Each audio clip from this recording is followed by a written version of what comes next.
আইয়ুবের শাসন দেখেছি, মুজিবের ভাষণ শুনেছি, জিয়া কেটেছেন খাল, এরশাদ চাচার তাল বেতাল, মাঝখানে শেষের দিকের হরতাল আর হরতাল, সব দেখা শেষ। আগামীর বাংলাদেশকে আমরা দেখতে চাই কোরআনের বাংলাদেশ। রাজি আছেন কারা কারা? হাত উঁচু করে দেখান মুসলমান।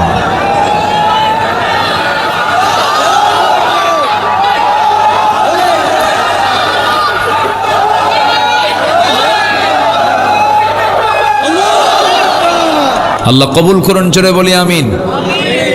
আজকে দেখি আলোচকের মুখেও মাইক, শ্রোতার মুখেও মাইক, বিশাল ব্যাপার। মাশাআল্লাহ, আল্লাহ কবুল করুন। এটা সাতক্ষীরাতেই সম্ভব। খুব ভালো আপনারা। আমরা কি সফল হতে চাই? তো নাকি সফল হতে চাই? 9টা শর্ত। কটা শর্ত? 9টা। একটাও কি কইছি? একটাও বলিনি, কেবল শুরু। নুরু শুরু। আলহামদুলিল্লাহ। কোরআন তো দরিয়া, অনেক বড় আলোচনা কোরআনের। তলাহীন একটা সাগর, যার কোনো তলা নাই। যেরকম সুবহানাল্লাহ, বিশাল একটা কিতাব এটা।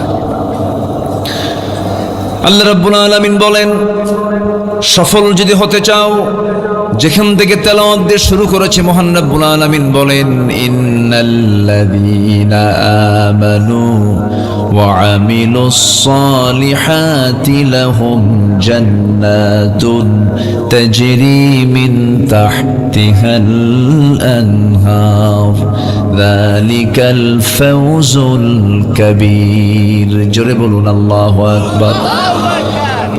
এক নম্বর হলো, নিঃসন্দেহে যারা ঈমান আনবে এবং নেক আমল করবে তাদের জন্য আমি আল্লাহ রাব্বুল আলামিন স্থায়ী জান্নাত রেখে দিয়েছি। এমন পার্মানেন্ট জান্নাত যার নিচ দিয়ে নহর প্রবাহিত। 4টা নহর থাকবে জান্নাতে। কয়টা নহর বলেন? 4টা নহর থাকবে। দুধের নহর থাকবে, মধুর নহর থাকবে, শরাবের নহর থাকবে, পানির নহর থাকবে। হয়তো মনে মনে বলছেন, হুজুর শরাব? কোন ধরনের ড্রিঙ্কস থাকবে সেখানে? পচা মদ থাকবে না, যা খায়া লিভার নষ্ট হবে, চোখ লাল হয়ে যাবে, বেহুশ হয়ে যাবে, এমন কোনো মাদক সেখানে থাকবে না। এমন শরাব সেখানে থাকবে, যে শরাব, যে জুস, যে লিকুইড পান করলে পরে, যে ড্রিঙ্কস পান করলে পরে ওই জান্নাতে যুবকের যৌবন ডাবল ডাবল, দ্বিগুণ দ্বিগুণ হয়ে যাবে। জোরে বলি সুবহানাল্লাহ। দুনিয়ার খাবার খেলে মানুষ বুড়া হয়ে যায়, শিশু ধীরে ধীরে কিশোর হয়ে যায়, যুবক ধীরে ধীরে বয়সের দিকে চলে যায়।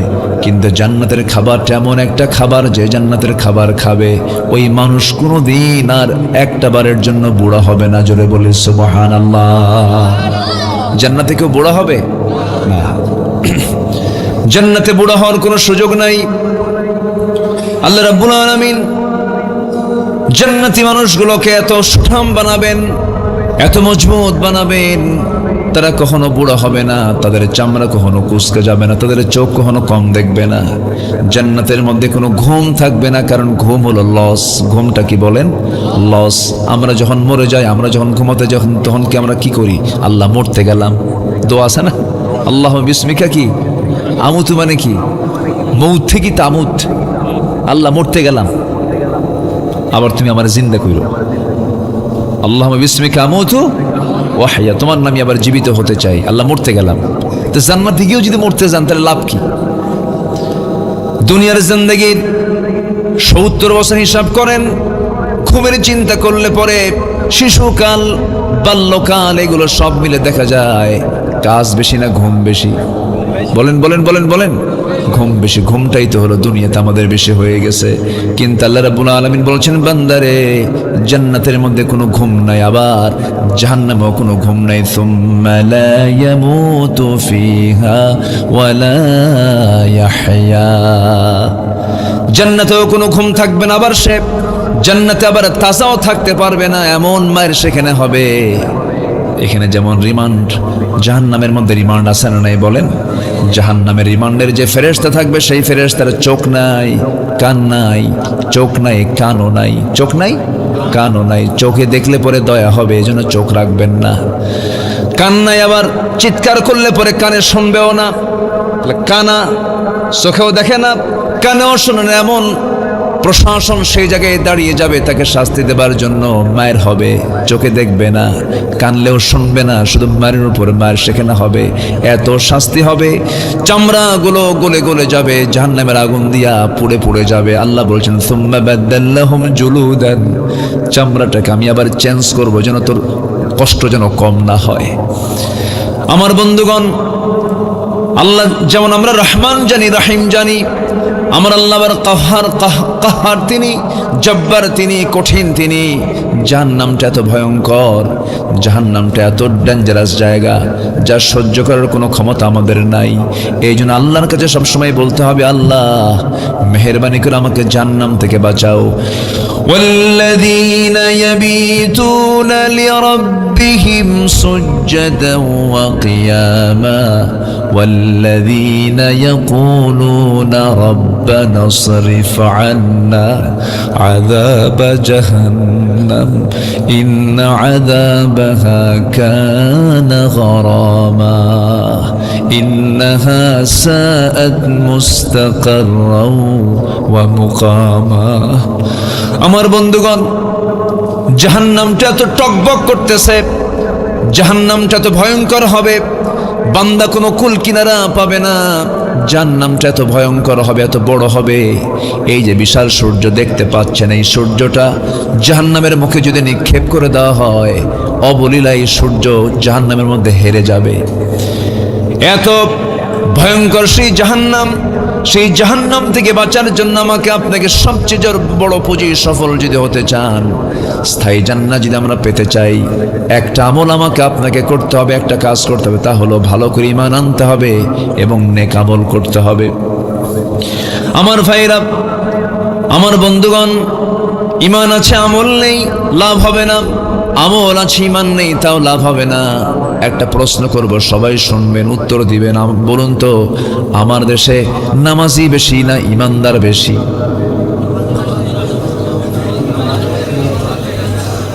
ভালো করে বলেন, নামাজি বেশি না ঈমানদার বেশি? নামাজ না পড়ি ঈমান আছে বলে, এরকম বলে? নামাজ না পড়ি ঈমান আছে আমার। এখন বলেন, নামাজি বেশি না ঈমানদার বেশি? ঠিক আছে না? ঈমানদার বেশি। নামাজ নাই কিন্তু ঈমান আছে, এবং চাপাও খুব শক্ত, এত শক্ত চাপা, চাপার উপরে ট্রাকের চাকা পড়লেও চাপা ভাঙ্গে না, এত শক্ত চাপা। নামাজ পড়ে না কিন্তু হিম্মত দিয়ে বলে আমি মুসলমান। অথচ আমার নবীজি বললেন, আল ফারকু বাইনাল মুমিন ওয়াল কাফির তারকুস সালাত, মুমিন এবং কাফিরের মাঝে পার্থক্য সৃষ্টিকারী হলো নামাজ। নামাজ পড়বে মুমিন, নামাজ না পড়বে সে কাফির। আল ফারকু বাইনাল মুমিন ওয়াল কাফির তারকুস সালাত, মান তারাকা সালাতান মুতাআম্মিদান ফাকাদ কাফার, যে ব্যক্তি ইচ্ছাকৃত এক ওয়াক্ত নামাজ ছাড়লো সে যেন কুফরি করলো। আমার বন্ধুগণ, আমার আল্লাহ সবচেয়ে বেশি খেপে যান, সবচেয়ে বেশি রেগে যান বান্দাকে যখন কি করে বলেন? নামাজ ছেড়ে দেয়। জাহান্নামে যাওয়ার এক নাম্বার কারণ কি বলেন? যারা নামাজ, এক নাম্বার কারণ কি বলেন? নামাজ। তাহলে আমার দেশে এখন সবচেয়ে বড় অপরাধ হচ্ছে কি বলেন? বলেন কি ছেড়ে দেওয়া? নামাজ ছেড়ে দেওয়া। তাহলে এই দেশের এখন যত অপরাধ আছে আল্লাহর দৃষ্টিতে, আখিরাতের জন্য বাংলাদেশে ধরুন আজকে যত অপরাধ হয়েছে, সবচেয়ে বড় অপরাধ হলো কি অপরাধ বলেন? নামাজ ছেড়ে দেওয়া। আচ্ছা বলেন তো, নামাজ ছেড়ে দেওয়ার মতো এত বড় অপরাধকে নিয়ে সব দল কি চিন্তা করে? আসতে সব দল কি চিন্তা করে? কিন্তু কিছু দল আছে চিন্তা করে, আছে কিনা বলেন? আছে কিনা বলেন? সেটা কি অন ইসলামী দল না ইসলামী দল? অন ইসলামী দল না ইসলামী দল? আপনি কেমন মুসলিম, আপনি ইসলামী দল করেন না, আপনার মুসলমানিত্ব থাকতে পারে না। সোজা কথা। তাহলে আমার দেশে এমন কিছু দল আছে যে দল এত বড় একটা অপরাধ, নামাজ নিয়ে তাদের কোনো চিন্তা নাই, জনসভার ডাক দেয়, নেতা হাজির হয়ে যায়, শত শত নেতা মঞ্চে দাঁড়ানো বক্তৃতা দিচ্ছে, লক্ষ লক্ষ কর্মী জনসভায় হাজির হয়ে গেছে, বিশাল বড় মাঠ ভরে গেছে। জোহরের আজান হয়ে গেল, নামাজের খবর নাই। আসরের আজান হয়ে গেল, নামাজের খবর নাই।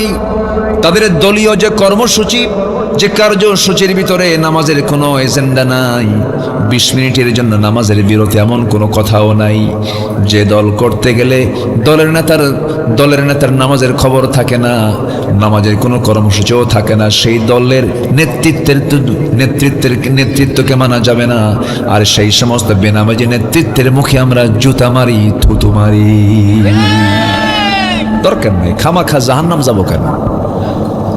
ওই দল করে জাহান্নাম যাওয়ার দরকার আছে? আস্তে জাহান্নাম যাওয়ার দরকার আছে? রাগ করতেছেন মনে হয় আপনারা। হুজুর এগুলো কি কন? এগুলো তো শুনতে আসি নাই, এগুলোই শুনতে হবে। জাহান্নাম থেকে বাঁচতে হবে ভাই। সবচেয়ে বড় চ্যালেঞ্জ হলো জাহান্নাম থেকে বাঁচা। জাহান্নাম থেকে বাঁচা মানে আপনি সফল। ফামান যুহজিহা আনিন নার ওয়া উদখিলাল জান্নাহ ফাকাদ ফাজ। জাহান্নাম থেকে বেঁচে যে জান্নাতে ঢুকলো সেই তো সফল। আল্লাহু আকবার বলেন। এজন্য জান্নাতে আমাকে ঢুকতেই হবে, জান্নাতে আমাকে প্রবেশ করতেই হবে। সবাই কি জান্নাতে যেতে রাজি আছেন? সবাই কি জান্নাতে যেতে রাজি আছেন? জাহান্নাম থেকে বাঁচার জন্য যে কাজগুলো তা করতে হবে। জাহান্নাম থেকে বাঁচার জন্য 1 নম্বর কাজ হলো, বলুন কি? বলুন বলুন বলুন বলুন। সবাই কি নামাজ 5 ওয়াক্ত পড়তে রাজি আছেন তো ইনশাআল্লাহ? যার বউ নামাজ পড়ো না কি করবেন বলেন? কি করলো? হায় হায়, এই তো অ্যাকশন, এই তো কঠিন অবস্থা। মারবেন বউরে? একটু দাওয়াত দেন, একটু বুঝাবেন যে তুমি নামাজ পড়ো, আমিও নামাজ পড়ি। একটু দাওয়াত দেন। আগে পিটবেন, এটা কেমন কথা? আগে মারা যাবে না তো? আগে কেন? পরেও মারা যাবে না। হয়তো ভাববেন যে হুজুর তো আবার পরে মারতে কইছে, মারবো। আগেও না, পরেও না। বউকে মারবেন কেন? সন্তানগুলোর সামনে বউকে মারবেন, সন্তান আপনাকে ভালো বলবে? আস্তে ভালো বলবে? বলেন তো ভালো বলবে না। এটা খুব ছোট কাজ। মেরে আপনি মানুষকে ভালো করতে পারবেন না, তো আদর করে ভালো করতে পারবেন। সুবহানাল্লাহ বলবেন না? একটু আদর দেন। মানুষ তো আদর চায়, মানুষ ভালোবাসা চায়, মহাব্বত চায়। অন্যের বউ না, কিন্তু নিজের বউ, এটা যেন মনে থাকে। আবার একটু কান লাগা।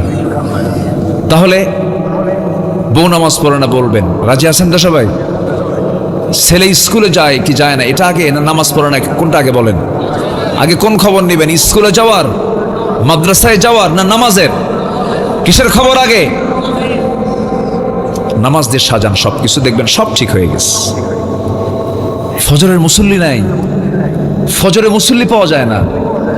মসজিদ পাকা পাকা, শীতাতাপ নিয়ন্ত্রিত, টাইলস বানানো, চকচকা মসজিদ, আজানের সুমধুর, মুসল্লি নাই। মুসল্লি 3 জন, ইমাম, মুয়াজ্জিন, খাদেম। যদি এদের চাকরি না থাকতো এই 3টাও থাকতো না। বাস্তব বলছি, বাস্তব বলছি আমি। জীবনযাত্রা, মানুষের লাইফ স্টাইল তো চেঞ্জ হয়ে গেছে। মানুষ ঘুমাতে যায় রাত 3টার দিকে। বলেন ঘুমাতে যায় কটার দিকে বলেন? আচ্ছা, ছাগল আগে ঘুমায় না কুত্তা আগে ঘুমায়? আস্তে কয়, আস্তে কয়, আস্তে কয়। ঘুমটা কার আগে বেশি বলেন? ছাগল আগে ঘুমায় না কুত্তা আগে ঘুমায়? কুত্তা কি রাতে ঘুমায়? কুত্তা কি করে? সারা রাত।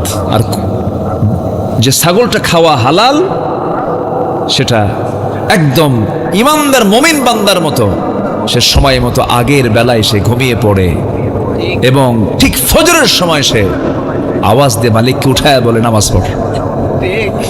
সুবহানাল্লাহ বলবেন না? কুকুরটা সারা রাত জেগে থাকে, আর দিনের বেলা কি করে কন্ত? ঘুমায়। তো এই চরিত্র যদি রাখেন, মাশাআল্লাহ, ভালো কুত্তা চরিত্র। এটা কি চরিত্র কন? কুকুর চরিত্র। আমার বন্ধুগণ, ইমানদারের ঘুম হবে আগের রাত্রিতে, এবং সে জেগে যাবে শেষ প্রহরে। শেষ প্রহরে সে জেগে গিয়ে ইবাদতে সে মশগুল হয়ে যাবে, অস্থির হয়ে যাবে আল্লাহর সম্পর্ক তৈরি করার জন্য। কারণ আল্লাহ রাব্বুল আলামিন বলছেন, ওয়াজআলনাল লাইলা লিবাসা ওয়াজআলনান নাহারা মাআশা। আমি রাতকে বানিয়ে দিয়েছি আড়াল করে, বান্দা ঘুমিয়ে পড়ো, লাইটটা বন্ধ করো, একটা অন্ধকার করে শুয়ে পড়ো। আমি তোমার ঘুমের মধ্যে নিয়ামত রেখে দিয়েছি, তোমার ক্যান্সার হবে না, জটিল কোনো রোগ হবে না, অসুস্থ হয়ে পড়বে না। আগের যুগের মুরব্বীরা সুস্থ ছিলেন, তারা মোরগের সঙ্গে ঘুমিয়ে যেতেন, আবার মোরগের ডাকি তারা ঘুম থেকে উঠতেন। কিন্তু আজকের স্টাইলটা সম্পূর্ণ ভিন্ন হয়ে গেছে, ফজরে মুসল্লি নাই। এগুলো কারণ। আমার বন্ধুগণ, সাজানো গোছানো জীবন যাপন করব, নামাজ কি সব কিছুর মূল বানায় নেব, কাজকে বলবো নামাজ আছে এবং নামাজ পড়েই কাজটা করব। এমন করে যদি সুন্দর করে সাজাতে পারি জীবনটাকে, দুনিয়াও সুন্দর হয়ে যাবে, আখিরাতও সুন্দর হয়ে যাবে। জোরে বলি সুবহানাল্লাহ। নামাজ পড়ব কয় ওয়াক্ত বলেন? 5 ওয়াক্ত। আমি কি দোয়া করে দেব? যে না বলি, কিছু কিছু লোক যায় যে 2-1 করে প্রয়োজনে যাচ্ছে। কি প্রয়োজন? বিড়ি খাবে? বসেন, একটু বসেন না, কত সময় চলে যায়। এখানে যদি বসে আপনার না ভালো লাগে তাহলে ভাববেন যে ছেঁচড়া শয়তান ধরছে আপনারে। কি শয়তান? ছেঁচড়া পর্যন্ত নাকি? আপনাদের ভাষা তো আমার চেয়ে অনেক সুন্দর। সাতক্ষীরার ভাষা এত সুন্দর, মিষ্টি ভাষা, আলহামদুলিল্লাহ, খুব ভালো, খুব ভালো ভাষা। একটু আমি সুন্দর করে একটু বোঝাচ্ছি, চেষ্টা করছি, একটু আমাকে সহযোগিতা করেন। আমি আমার সর্বোচ্চটুকু দেওয়ার চেষ্টা করছি। আপনি থাকলে তাহলে আমি কথা বলতে পারবো, আপনি চলে গেলে বাগানটা ভেঙে যাবে। এটা কিসের বাগান বলেন তো? জান্নাতের বাগান। আপনি যদি ভাঙ্গেন, মনে যদি চায় তো ভাঙ্গেন। একটু বসেন, একটু দরদ রাখতে হয়, কোরআনের প্রতি মহাব্বত রাখতে। কোরআনকে সময় দিবেন, কোরআন আপনাকে সুপারিশ করে জান্নাতে নিয়ে যাবে। কোরআনকে সময় দেবো আমরা, কম কম না বেশি বেশি? বেশি বেশি। আমরা কাকে সময় দিচ্ছি এখন বলেন তো? কোরআনকে সময় দিচ্ছি। সফল হওয়ার জন্য 9টা শর্ত। 1 নম্বর হলো ঈমান এবং নেক আমল। সবাই করতে রাজি আছেন তো? ঈমান এবং নেক আমল। ঈমান আছে, নেক আমল নাই। নেক আমল আছে, ঈমান নাই। বহু লোক দুনিয়াতে আছে যারা খ্রিস্টান, যারা ইহুদি, অন্য ধর্মের মানুষ, অনেক মুসলমানের চাইতে তারা ভালো ভালো কাজ করে। আছে না? আছে। লক্ষ লক্ষ কোটি টাকা দান করে তারা, সত্য কথা বলে, কখনো মিথ্যা কথা বলে না, লোভ রাখে না, হিংসা রাখে না, অহংকার রাখে না, কিন্তু ঈমান নেই, কাম হবে না। কিন্তু ঈমানও আছে, আবার নেক আমলও আছে। আল্লাহ রাব্বুল আলামিন বলছেন, আমি আল্লাহ তাকে জান্নাত বুঝাইয়া দেব। জোরে কোন সুবহানাল্লাহ। আমার বন্ধুগণ, ঈমান তো এনেছি, কিন্তু ঈমানটাকে টিকে রাখা সহজ নয়। আমার নবীজি প্রথমে আবিসিনিয়ায় কিছু সাহাবীকে পাঠায়া দিলেন, আবিসিনিয়ায় হিজরত করে হিজরতে পাঠায়া দিলেন। আবিসিনিয়ায় যাওয়ার পর এমনকি আমার নবীর হাতে বায়াত নেওয়ার পরও তারা, ঈমান আনার পরও তারা আবার খ্রিস্টান হয়ে যায়। কি হয়ে যায়? নবীর হাতে বায়াত নিয়েছে, এরপরও খ্রিস্টান হয়ে গেছে। কিন্তু আল্লাহ রাব্বুল আলামিন বান্দাকে বলছেন, বান্দারে ঈমান তো এনেছো, কিন্তু ঈমানটা শুধু আনলেই হবে না, ঈমানের উপরে টিকে থাকতে হবে। আল্লাহ রাব্বুল আলামিন বলেন, ইন্নাল্লাযীনা ক্বালু রাব্বুনাল্লাহু সুম্মা ইসতাকামু তাতানাজ্জালু আলাইহিমুল মালায়েকা আল্লা তাখাফু ওয়া লা তাহজানু ওয়া আবশিরু বিল জান্নাতিল্লাতী কুনতুম তুআদুন। জোরে বলুন আল্লাহু আকবার। নিঃসন্দেহে যারা বলবে আমার রব আল্লাহ, সুম্মা ইসতাকামু, এবং তার উপরে টিকে থাকবে, আল্লাহ রাব্বুল আলামিন বলছেন ঈমান আনবে এবং টিকে থাকবে, আমি আল্লাহ তাকে এমন সুন্দর জান্নাত দেব যে সুন্দর জান্নাতটা স্থায়ী জান্নাত হয়ে যাবে। জোরে কোন সুবহানাল্লাহ। টিকে থাকতে হবে। ঈমান আনা যায়, কিন্তু টিকে থাকা সহজ নয়। অনেকে একটা প্যাকেট বিড়ির কাছেও ঈমান বিক্রি করে দেয়। আছে না নাই বলেন তো? বিক্রি করে দেয় ঈমানটা একদম। ইউসবিহু মুমিনান ওয়া ইউমসি কাফিরান। সকালবেলা ঈমান আছে, বিকালবেলা ঈমান নেই। এটা করা যাবে না। ছোট্ট একটা ইতিহাস মনে পড়লো, এক সাহাবীর কথা মনে পড়লো। আমি এই তো সম্প্রতি মক্কা মদিনায় গিয়েছিলাম।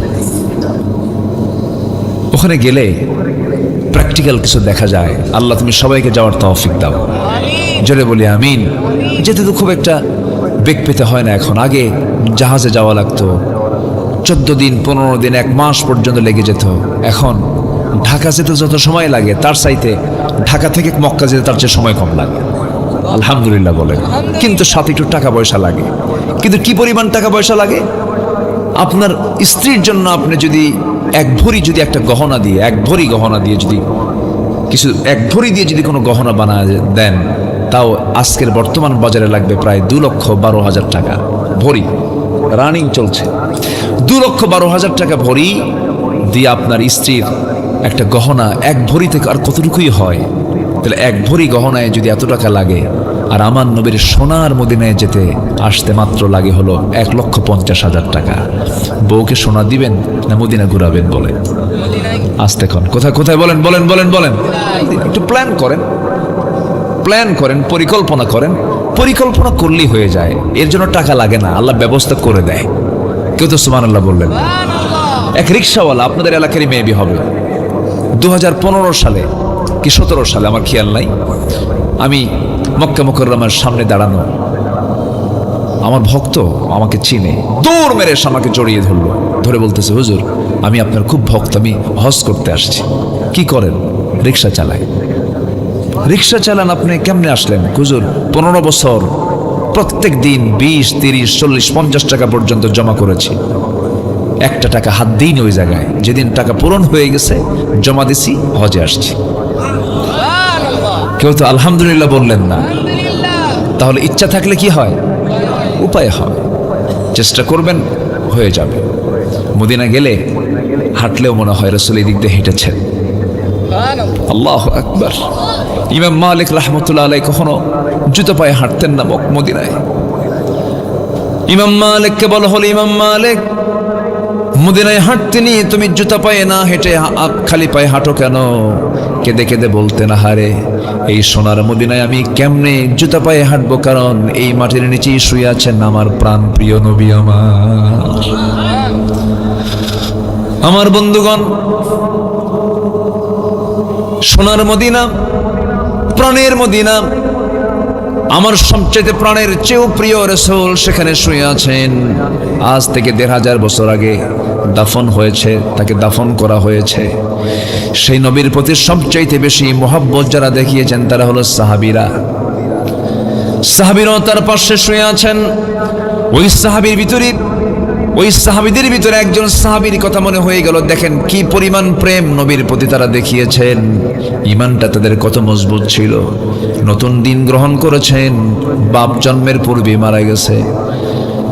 চাচার হাতে মানুষ হয়েছেন, কালিমা পড়ে মুসলমান হলেন। চাচা জেনে গেল, চাচা জেনে গিয়ে বলতেছে, ভাতিজা শুনলাম তুমি নাকি কালেমা পড়েছ। এবার ভাতিজা বলছে, চাচা শুনবেন কেন? আমিও চাই আপনি জাহান্নাম থেকে বাঁচেন। আমি কালেমাওয়ালা হয়েছি, আপনি কালেমাওয়ালা হয়ে আপনি দিনের পথে চলে আসেন। এই কথা শোনার সঙ্গে সঙ্গে চাচা খেপে গিয়ে বলছে, ভাতিজা নিজে তো বড় অন্যায় করে ফেলেছ, আবার আমাকে অন্যায় করতে বলো। বাপদাদার ধর্মে আমি চুনকারি মারতে চাই না, তুমি দিনটা ছেড়ে দাও, তুমি ইসলামটা ছেড়ে দাও। ভাতিজা বলছে, চাচা জীবন দিয়ে দেব কিন্তু ঈমান দিতে পারবো না। জোরে বলুন সুবহানাল্লাহ। জীবন দেব, কি দেব না? ঈমান দেব না। চাচা খেপে গিয়ে রেগে গিয়ে থাপ্পড় মেরে জমিনে ফেলে দিল। ফেলে দিয়ে বলছে, ভাতিজা যত সম্পত্তিগুলো তোর নামে আমি দিয়েছিলাম, তুই কি জানিস এই ঈমানটা না ছাড়লে পরে সমস্ত সম্পত্তি আমি তোর কাছ থেকে জোর করে নিয়ে নেব। ভাতিজা মুস্কি মুস্কি হাসি মারে বলে, চাচা জোর করবেন কেন? আমার তো ঈমান আছে, আমি স্বেচ্ছায় আমার সমস্ত সম্পদগুলো আমি আপনার হাতে তুলে দিলাম। লাগবে না আমার এগুলো, এগুলো আমার দরকার নাই। চাচা খেপে গিয়ে রেগে গিয়ে গায়ের জামাটা টেনে ছিঁড়ে ফেললো। পরনের লুঙ্গিটা পর্যন্ত তার দেহ থেকে খুলে নিল, উলঙ্গ করে ঘাড় ধাক্কা দিয়ে রক্তাক্ত করে ঘর থেকে বের করে দিয়েছে। উলঙ্গ দেহ, নগ্ন দেহ নিয়ে মার দরজায় গিয়ে নক করে বলছে, মা দরজা খুলো। দরজা খুলাই। এবার সন্তান বলছে, মা আমার দিকে তাকায়ও না, আমার চাচা দিন গ্রহণ করার কারণে সম্পদ তো নিয়েছে, আমার লুঙ্গি পর্যন্ত খুলে নিয়েছে। দেখো তো মা, ঘরের মধ্যে কোনো কাপড়, এক টুকরো কাপড় হলো চলবে, আছে নাকি? ঘরের মধ্যে এক খণ্ড চাদর পাওয়া গেল। সেই চাদরখানা দিয়ে কোনো মতো তিনি সতর ডাকলেন। এবার বলছেন, মা আমি আর কোথাও থাকবো না, আমার কোথাও ভালো লাগে না। আমার সবচাইতে প্রিয় দরবার হলো আমার প্রাণ প্রিয় নবীর দরবার মদিনা। জোরে কোন সুবহানাল্লাহ। চললাম মদিনার দিকে। মা দোয়া করো। মক্কা এবং মদিনার ঠিক মাঝখানে তার বাড়ি। আস্তে আস্তে রওনা করবেন, কিন্তু প্রচন্ড ঠান্ডার সময়। ওই আরবে বছরে 2 থেকে 3 মাস, 1 মাসও 2 মাসও হয়, প্রচন্ড ঠান্ডা থাকে, হাড় কাঁপানো শীত থাকে। ওই সময় শীতকাল চলে, ওই শীতের ভিতরে এই সাহাবী নগ্ন দেহ নিয়া, গায়ে কোনো কাপড় চোপড় নাই, শুধু 1 খণ্ড কাপড় দিয়ে তিনি সতরটা রেখেছেন। কোনো মতো রওনা দিয়ে পায়ে হেঁটে হেঁটে মদিনা পর্যন্ত চলে আসলেন। নবীর দরজা এসে নক করলেন, দরজা খুলে গেল। রাসূল দেখলেন হাত পা কাঁপতেছে, কিচ্ছু জিজ্ঞাসা করলেন না।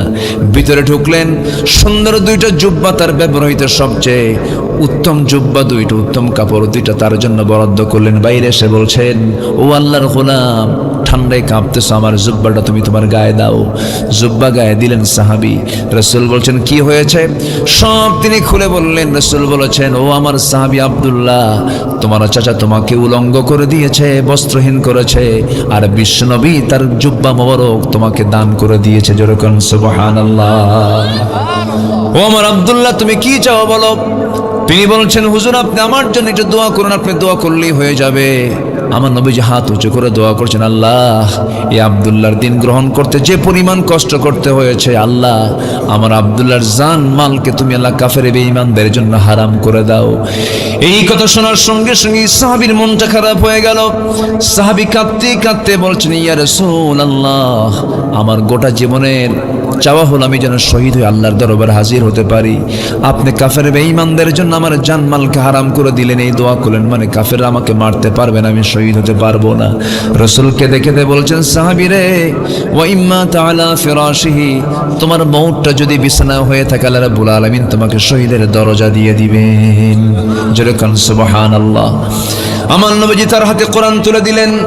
কোরআনটা হাতে নিয়ে চলে গেলেন, আসহাবে সুফার ভিতরে চলে গেলেন। নবীজির পাশেই একটা টিম ছিল, সেই টিমটার ঘর নাই, বাড়ি নাই, খাবার নাই, দাবার নাই, তার মেহমান হয়ে থাকতো। নবীজির ঘরের পাশেই তারা থাকতো, আসহাবে সুফার সদস্য তারা।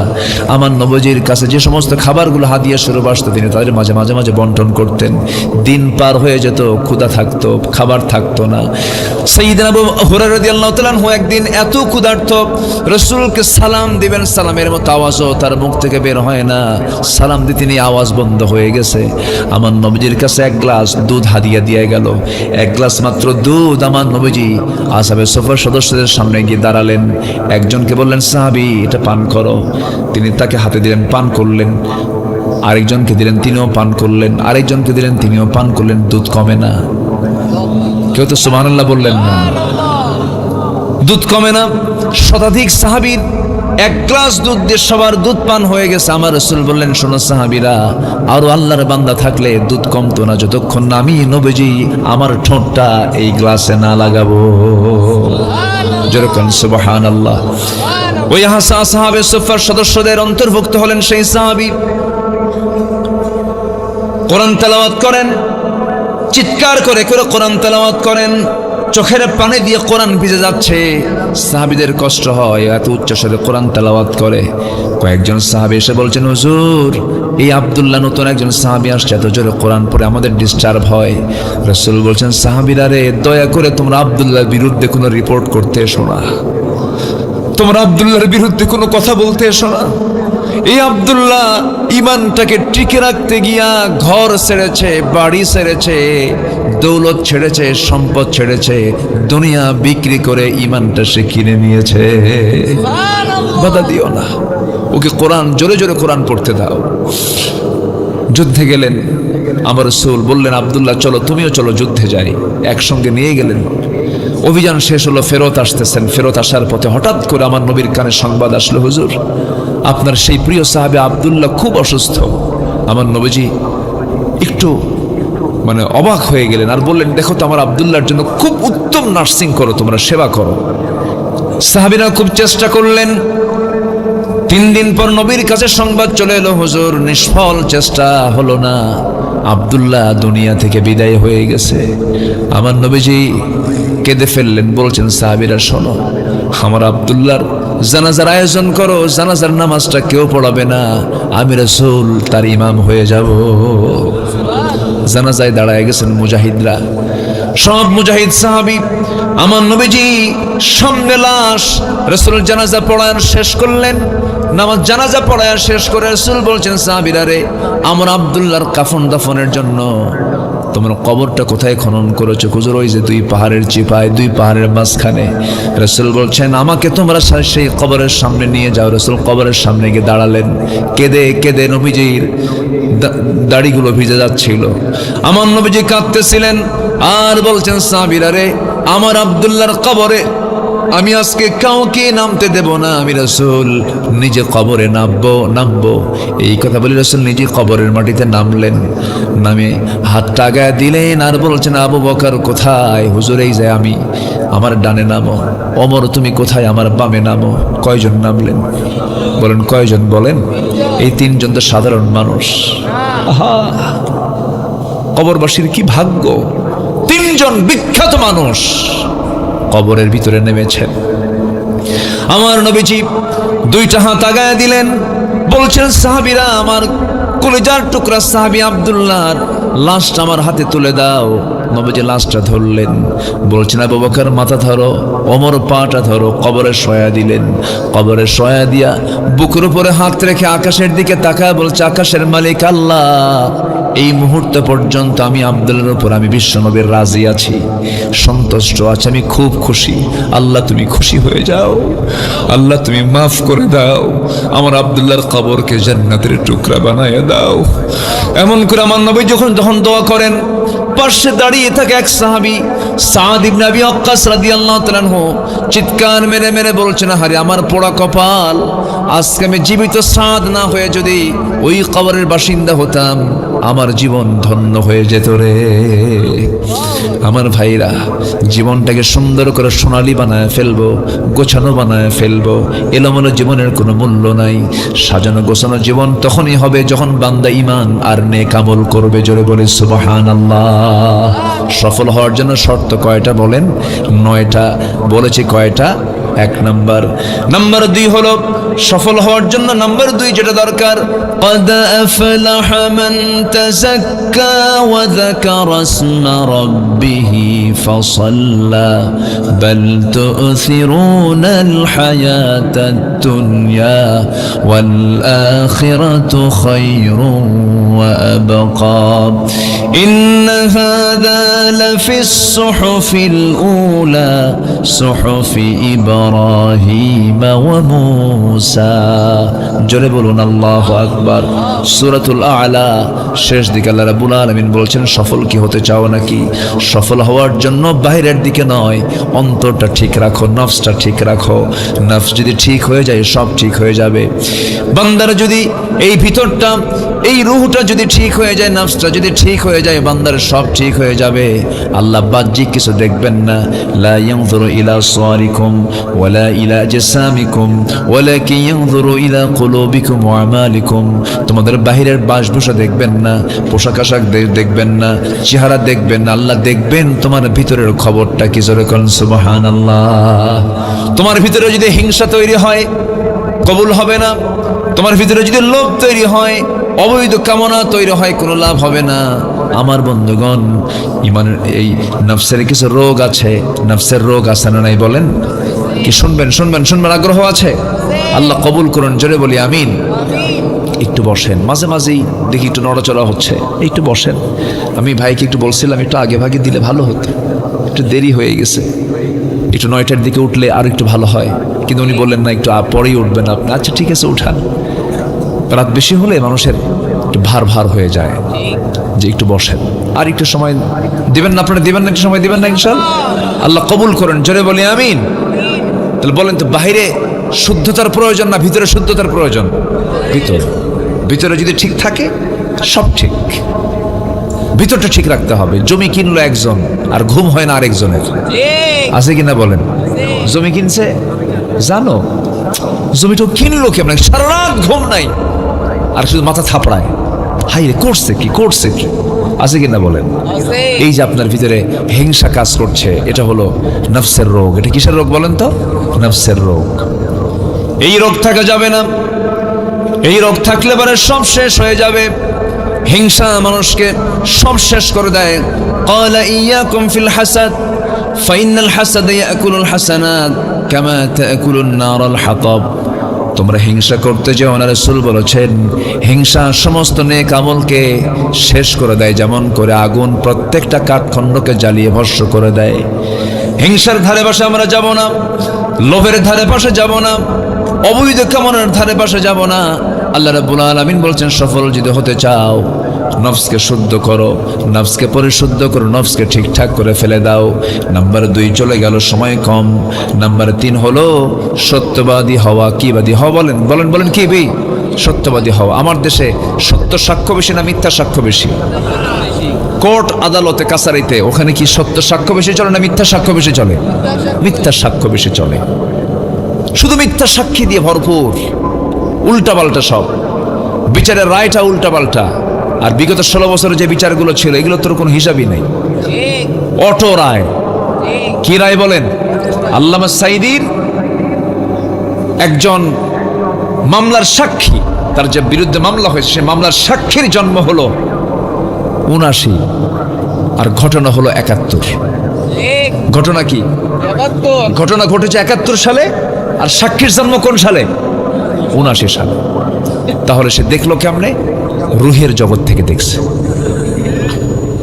এই 16 বছর আমরা যা দেখেছি, ফেরাউন পৃথিবীতে ছিল হলো 1600 বছর। 1600 বছরে তার কোনোদিন জ্বর হয়নি, কষ্ট হয়নি। এরা ছিল কত বছর? 16 বছর। সংখ্যার কিন্তু মিল আছে, কিন্তু কথা বলছে সংখ্যারও কিন্তু মিল আছে, চরিত্রর মিল ছিল। ফেরাউনের একটাই নেশা ছিল, ক্ষমতা হারানো যাবে না, ক্ষমতায় টিকে থাকতেই হবে। মার পেট থেকে সন্তান করাত দিয়ে চিরে সন্তানকে বের করে হত্যা করা হয়েছে শুধু ক্ষমতাকে পাকাপোক্ত করার জন্য। বিগত 16 বছর তার আলেমদেরকে ফাঁসির মঞ্চে ঝুলায় মেরে ওদের লক্ষ্য একটাই ছিল ক্ষমতাকে পাকাপোক্ত করা। কিন্তু আল্লাহ রাখেন নাই, কারণ আল্লামা সাইদি বহুদিন আগে বলেছিলেন, 25 বছর আগে, তিনি যে আল্লাহওয়ালা ছিলেন আমার কাছে 100% মনে হয়। আপনার কি মনে হয় আমি জানি না। আল্লামা সাইদি বলেছিলেন 25 বছর আগে, গাছের গোড়ায় নাড়া দেব, সোজা মামুড়ি দিল্লি গিয়ে পড়বা। কি লন্ডনে গিয়ে পড়ছে? আমেরিকা গিয়ে পড়ছে? কোথায় গিয়ে পড়ছে বলেন? দিল্লি গিয়ে পড়ছে। যা বলেছিলেন সেখানে গিয়ে পড়েছে। সম্মানিত ভাইয়েরা, উনি বলেছিলেন বাংলাদেশে এমন একটি সময় আসবে এই ইসলাম বিরোধী শক্তিগুলো পালানোর জন্য একটি ইঁদুরের গর্ত খুঁজে পাবে না। পায় নাই, কলার পাতায় শুয়েছিল। জানেন না আপনারা? মানে টিকতে পারে নাই। অতএব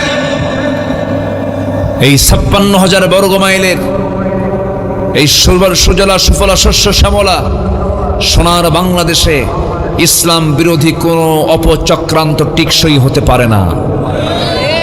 সকল কিছুকে রুখে দাঁড়িয়ে আমাদের একটি কাজ সামনে পড়ে আছে, সেটা হলো কোন আইন মানি না আল্লাহর আইন ছাড়া। একমাত্র জমিনে চলতে হবে কার বিধান? কার বিধান? আল্লাহর বিধান। এটাকে মাথায় রেখে আমরা সামনের দিকে এগিয়ে যাই। আমাদের সাহায্যের জন্য কাউকে লাগবে না। আমাদের সাহায্যের জন্য কে যথেষ্ট বলেন? আসতে বলবেন না, কে যথেষ্ট? আল্লাহ যথেষ্ট। কিন্তু আমাদের শর্ত হলো সত্যবাদী হতে হবে। আল্লাহ রাব্বুল আলামিন বলেন, ইত্তাকুল্লাহ ওয়া কুলু কাওলান সাদীদা ইউসলিহ লাকুম আ'মালাকুম ওয়া ইয়াগফির লাকুম যুনুবাকুম ওয়া মান ইউতি'ইল্লাহা ওয়া রাসূলাহু ফাকাদ ফাযা ফাওজান আযীমা। জোরে বলুন আল্লাহু আকবার।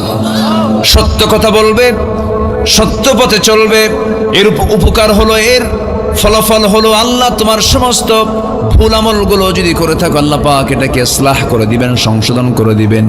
এবং আল্লাহ বলছেন এই কাজ যদি করতে পারো আমি আল্লাহ তোমাকে মহা সফলতা দান করব। জোরে বলি সুবহানাল্লাহ। ইমানদার জিহ্বায় কখনো মিথ্যা কথা আনতে পারে না, ইমানদারের জবান কখনো দুই রকম হতে পারে না, ইমানদার কখনো ওয়াদা ভঙ্গ করতে পারে না, ইমানদার কখনো আমানতের খেয়ানত করতে পারে না, ইমানদার কখনো যৌনাঙ্গের অবৈধ পথে যৌনাঙ্গকে ব্যবহার করতে পারে না, বিবাহ বহির্ভূত কোনো সম্পর্ক জড়াতে পারে না। ইমানদার ইমানদারি হবে, সব তার স্ট্যান্ডার্ড হবে, সে অত্যন্ত সতর্কতার সঙ্গে পা ফেলবে, অত্যন্ত যত্নশীল হয়ে জমিনে চলাফেরা করবে, সবার থেকে সে হবে ভিন্ন। ইমানদার কখনো অপচয় করতে পারে না, ইমানদার কখনো দুর্গন্ধ জাতীয় কোনো পরিবেশে যেতে পারে না।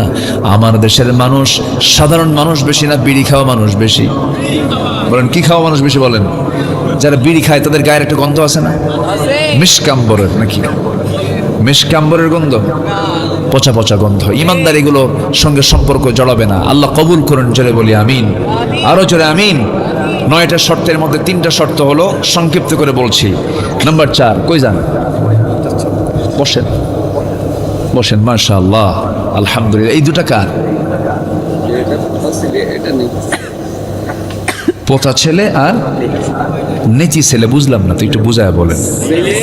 এটা মেয়ের ছেলে, ওর পোতা মানে হচ্ছে ছেলের ছেলে। মাশাআল্লাহ, ভাইয়ের তো কোনো কিছু বাদ না, অভাব তো নেই। মাশাআল্লাহ, আলহামদুলিল্লাহ।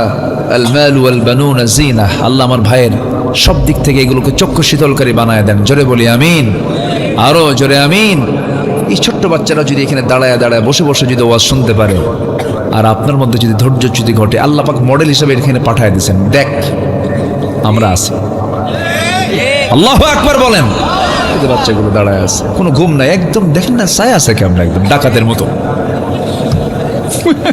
ভয় লাগতেছে, একটা হুমকি স্বরূপ না?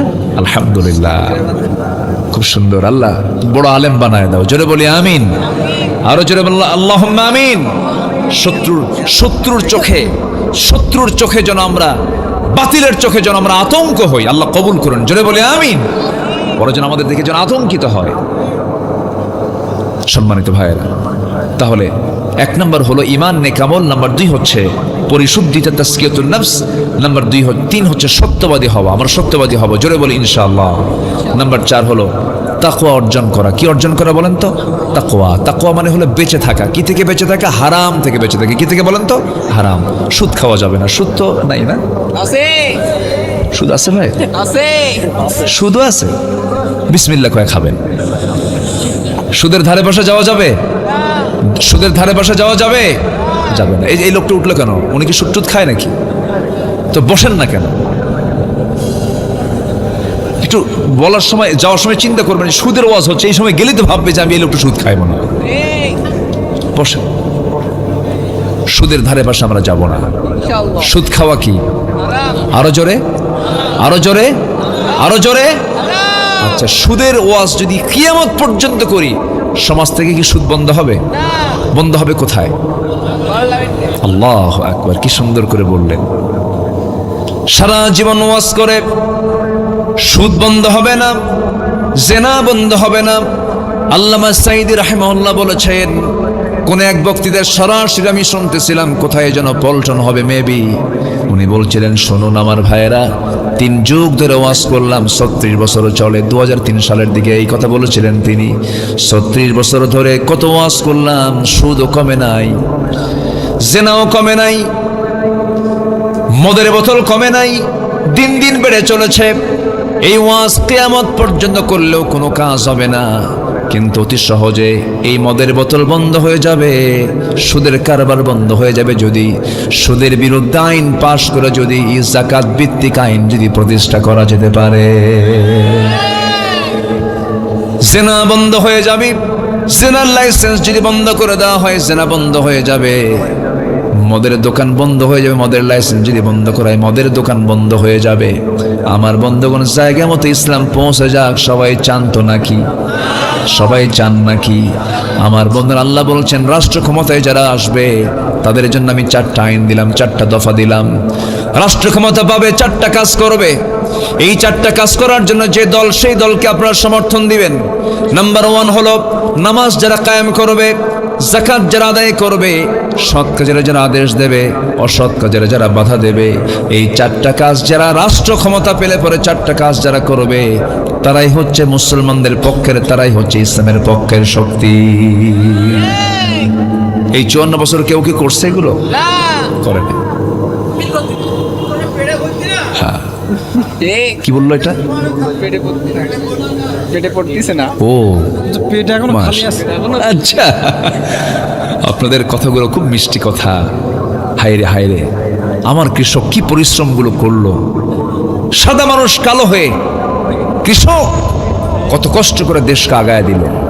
শ্রমিক সীমিত মূল্যে শ্রম দিয়ে দেশের টাকা, দেশের অর্থনীতিকে ডেভেলপ করলো। প্রবাসীরা, সাতক্ষীরা অনেক প্রবাসী আছে না বাইরে, দেশের বাইরে, প্রবাসীরা কত কষ্ট করে একটা ছোট্ট ঘরের ভিতরে একটা চৌকিকে 3 তালা বানায়।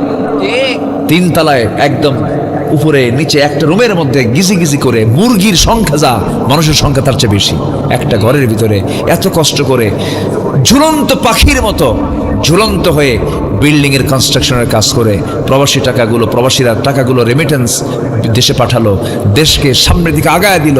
সবগুলো অশিক্ষিত, শ্রমিক অশিক্ষিত, কৃষক অশিক্ষিত, প্রবাসী অশিক্ষিত, ওরা দেশকে আগায় দিল। আর দেশকে পিছায় দিল কারা? ধ্বজাধরী কিছু চরিত্রহীন নেতারা, যারা দেশের টাকা বাইরে পাচার করেছে। রাজনীতি করার কোনো অধিকার তাদের থাকতে পারে না।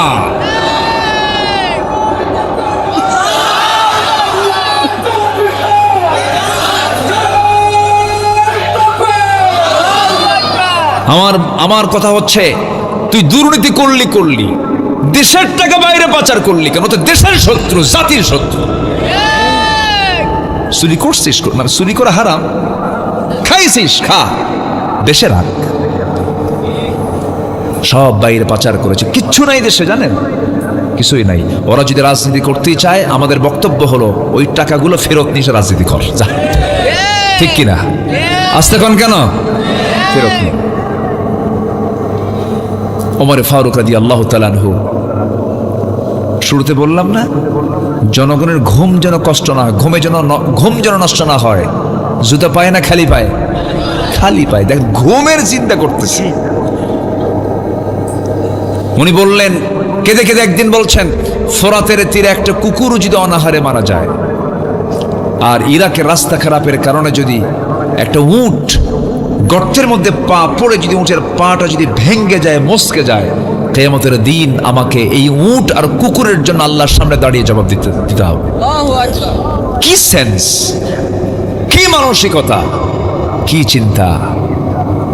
এক গভর্নর তার জন্য দামি খাবার নিয়ে আসছে, বিশেষ খাবার বানায় না, যেরকম পায়েস বানায়, এরকম আছে না? পায়েস এলাকা হয় নাকি? পায়েস দুধ দিয়ে, সুজি না, কি কও সুজি, মানে যেখানে দুধের পরিমাণটা বেশি, 1 মণ দুধ অথবা আধা মণ দুধ, সামান্য কিছু চিনি দিয়ে, আবার কিছু দামি কিছু ওই কি বলে ভাত দিয়ে, চাউল দিয়ে বানায় না পায়েস। হ্যাঁ, পায়েস জাতীয় ফিন্নি, এই তো কত সুন্দর করে বানায়। এরকম বিশেষ আয়োজন, বিশেষ কিছু খাবার।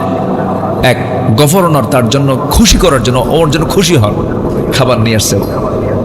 আমিরুল মুমিনিন, আপনার জন্য আমি নিয়ে আসছি, বানায়। এই খাবারটা খুবই রিচফুল, খুব ভালো খাবার।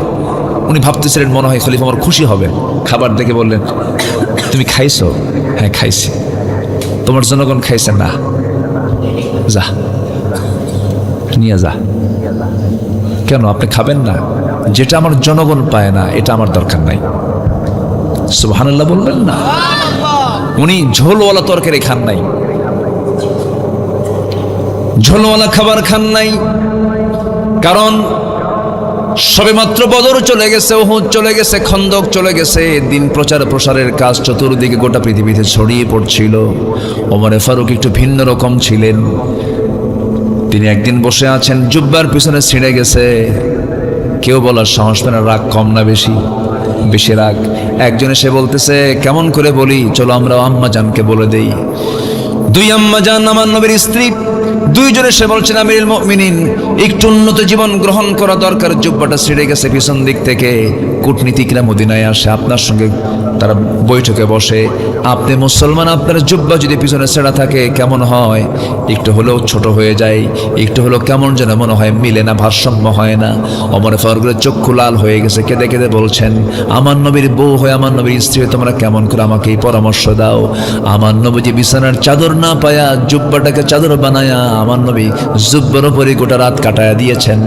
রসুল যদি এমন সিম্পল জীবন গ্রহণ করতে পারেন, তোমরা আমার পোশাক নিয়ে কোনো মন্তব্য আজকের থেকে করবা না। আল্লাহর কসম করে বলি, আমার যারা শত্রু, যারা ইসলামের যারা দুশ্মন, ওমরকে পোশাক দেখে ভয় পায় না, ওমরেরকে ভয় পায় ওমরের তাকওয়া নামক বড় যোগ্যতা দেখে। জোরে বলুন সুবহানাল্লাহ। নাম্বার 4, আমরা কি অর্জন করব? তাকওয়া অর্জন করব। আমার বন্ধুগণ, মুত্তাকি হতে হবে।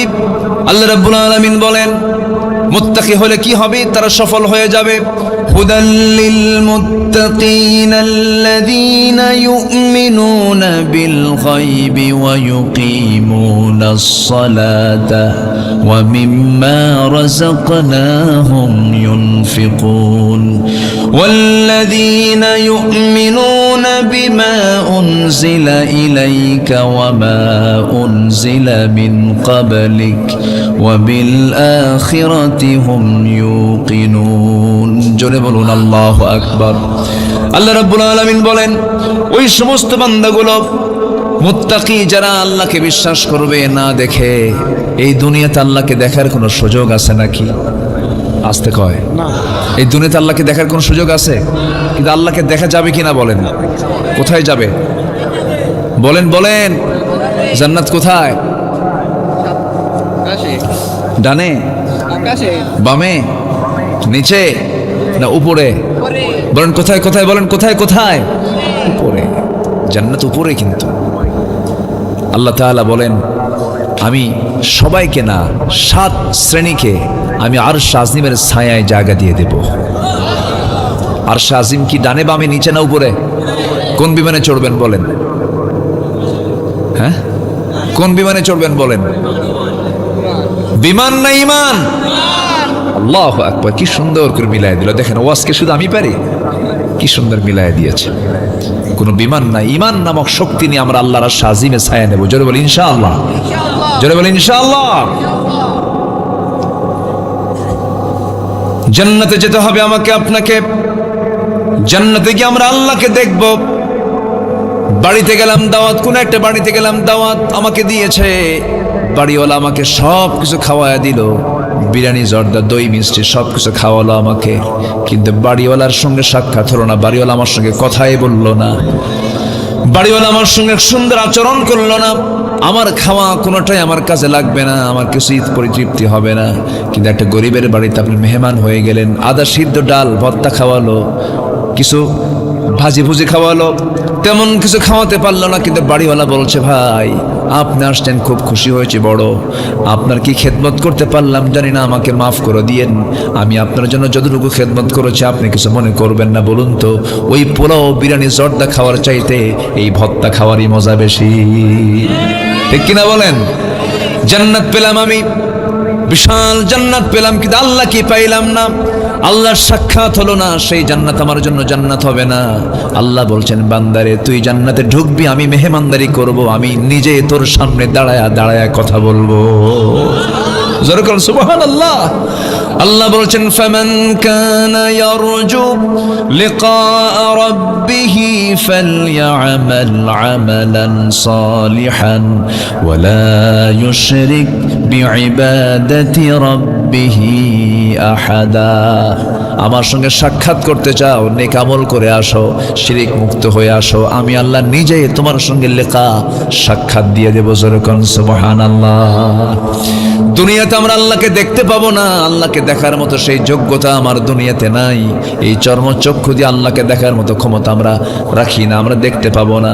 নবীরাও দেখতে পান না। একজন নবী দেখতে চেয়েও ব্যর্থ হয়েছেন, সেই নবীর নাম কি বলেন? এত তাড়াতাড়ি বাড়ি কি আশেপাশে নাকি? এত সুন্দর করে বললেন, মুসার নামটা বললেন, কেন জানলেন, কেন বুঝলেন? কারণটা হলো কোরআন তাকে চেনায় দিয়েছে। এই কোরআনে মুসার নাম আসে না নাই বলেন? সবচেয়ে বেশি নাম মুসার নামটাই আসছে, অথচ কোরআন নাজিল হয়েছে আমার নবীর উপর, আমার নবীর নামটা কম আসছে, কিন্তু মুসার নামটা বেশি আসছে। এক্সাম্পল দেওয়া হয়েছে, এত দামি নবী মুসা আলাইহিস সালাম ছিলেন, অনেক দামি পয়গম্বর তিনি ছিলেন। আল্লাহর সঙ্গে তিনি কথা বলতেন, ডাইরেক্ট কথা বলতেন, অডিও কলে কথা বলতেন। একদিন বলতে বলতে বলছে, আল্লাহ শুধুমাত্র অডিও কলে কথা বলি, দেখা হয় না। আল্লাহ শুধু কথা বললেই কি হবে নাকি? দেখবো আমি তোমারে। আল্লাহ বলছেন অডিও কল চলবে, কিন্তু দুনিয়াতে ভিডিও কল নট অ্যালাউ। কি কথা কি বুঝতেছেন? ভিডিও কল নট অ্যালাউ হবে না, তোমার ফাংশনই পাবা না তুমি। কিন্তু মুসা আলাইহিস সালাম বড়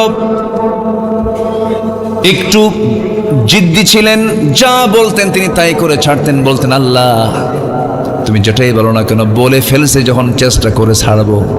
আল্লাহ বলেন, লেন তারানি, আমাকে দেখতে পাবে না। আল্লাহ দেখার চেষ্টা করি, দেখি, চেষ্টা করে ব্যর্থ হলে কোনো আফসোস নাই। তুর পাহাড়ে আয়, والتين والزيتون وطور سينين وهذا البلد الأمين। তিনি বলছেন, আল্লাহ এত কাছে পাহাড় আছে, কোনো পাহাড়ের নাম নিলা না, এত দূরের পাহাড়ের নাম নিলা।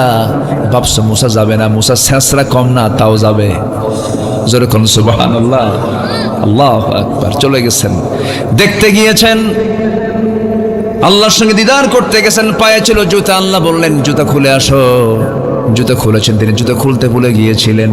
কিন্তু আমার হাবিব, আমার নবীজি, আমার রাসূল আল্লাহর আর শাজিম যখন গিয়েছেন, জুতা খোলার জন্য পায়ে হাত দিয়েছেন। আল্লাহ বলছেন, আমার হাবিব জুতায় পা দিবেন না, জুতায় হাত দিবেন না। আপনার জুতার আপনার জুতার ধুলা নেবার জন্য আমার আরশ আকাঙ্ক্ষিত হয়ে আছে। আল্লাহু আকবার। আমার নবীর দামটা কত! আল্লাহ রাব্বুল আলামিন নিজের পরিচয় দিতে নিয়ে বলেছেন, আলহামদুলিল্লাহি রাব্বিল আলামিন। আর আমার নবীর পরিচয় দিয়েছেন, ওয়ামা আরসালনাকা ইল্লা রাহমাতাল লিল আলামিন। আল্লাহু আকবার। সে রাসূলকে মহব্বত করার দরকার আছে না নাই ভাই বলেন? মহব্বত কি আছে? দরকার আছে, দরকার আছে। মহব্বত কোন নিজের জীবনের চাইতে কম না বেশি? বেশি। আমার বন্ধুগণ, একটু কান লাগান। সফল হওয়ার জন্য 9টা শর্ত বলেছিলাম। 1 নম্বর হলো ঈমান, নাম্বার 2 হলো, বলেন কি? নফসের শুদ্ধতা, পরিশুদ্ধিতা। নাম্বার 3 হলো সত্যবাদী হওয়া। নাম্বার 4 হলো তাকওয়া অর্জন করা। তাকওয়া অর্জন করার জন্য শর্ত হলো মুত্তাকি হওয়ার জন্য 5টা শর্ত। নাম্বার 1 হলো আল্লাহকে বিশ্বাস করব, দেখে না, না দেখে। বলেন বলেন, দেখে না, না দেখে? না দেখে। নাম্বার 2 হলো নামাজ যারা কায়েম করবে। নাম্বার 3 হলো কিতাবের প্রতি যারা বিশ্বাস রাখবে। আল্লাহ রাব্বুল আলামিন বলছেন, নাম্বার 4 হলো, আল্লাহ রাব্বুল আলামিন বলেন প্রথমে আল্লাহকে বিশ্বাস করতে হবে না দেখে, নামাজ কায়েম করতে হবে। এরপরে আমি যে রিজিক দিয়েছি সেই রিজিক থেকে কিছু অংশ আমার পথে খরচ করতে হবে। কিতাবের প্রতি বিশ্বাস আনতে হবে, আখিরাতকে মানতে হবে। উলাইকা আলা হুদাম মির রাব্বিহিম ওয়া উলাইকা হুমুল মুফলিহুন। জোরে বলুন আল্লাহু আকবার। এরাই সফল হবে। এরা কি হবে? সফল হবে। নাম্বার 5 হলো কোন বান্দা সফল? নাম্বার 5 হলো যারা ধৈর্যশীল।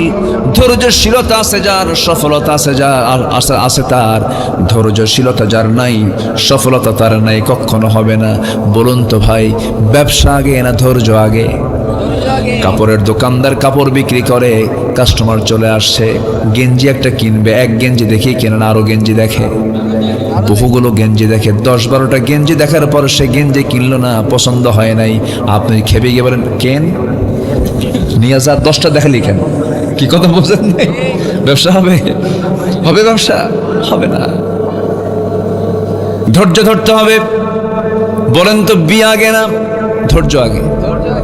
বলেন বিয়ে আগে না ধৈর্য আগে? আমাকে এক মহিলা ফোন দিয়ে বলে, হুজুর আমার স্বামীটা সকালেও তালাক দেয়, বিকেলেও তালাক দেয়, আমি কি আসি না নাই? কি কথা কি বুঝতেছেন? সকালেও তালাক দেয়, বিকেলেও তালাক দেয়। এত রাগ! যারা বইয়ের উপরে এইরকম করে এই তালাক শব্দ এই জাতীয় শব্দ প্রয়োগ করে তাদের শক্তি খাটাতে চান। উচিত কি জানেন? এই তালাক শব্দটা আইনের শব্দ। এই শব্দ যারা খুব ইজি করে, উচিত কি জানেন? বাঁশের যে ডাল আছে ওটাকে কি বলে?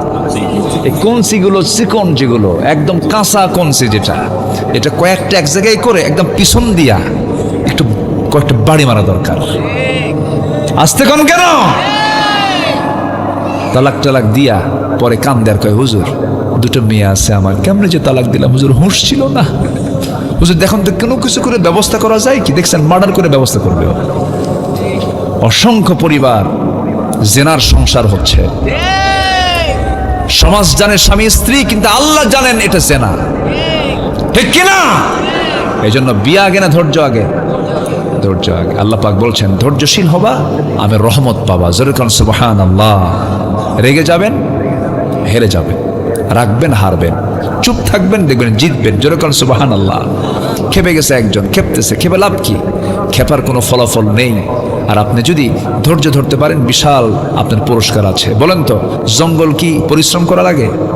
কোথাও জঙ্গল হবে পরিশ্রম করা লাগে? তাহলে যাবেন না, তাহলে কি হবে? বলেন, শুধু যাবেন না, ওই জায়গায় কি হয়ে যাবে? জঙ্গল। আর বাগান করবেন,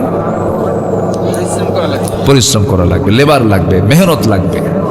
বাগান করতে মেহনত লাগে, জঙ্গল করতে মেহনত লাগে না। মেহনত ছাড়া জঙ্গল হয়ে যায়। রাগ কোনো যোগ্যতা নয়, রাগ কোনো আপনার জন্য ক্রেডিট নয়, কিন্তু ধৈর্যটা হলো যোগ্যতা।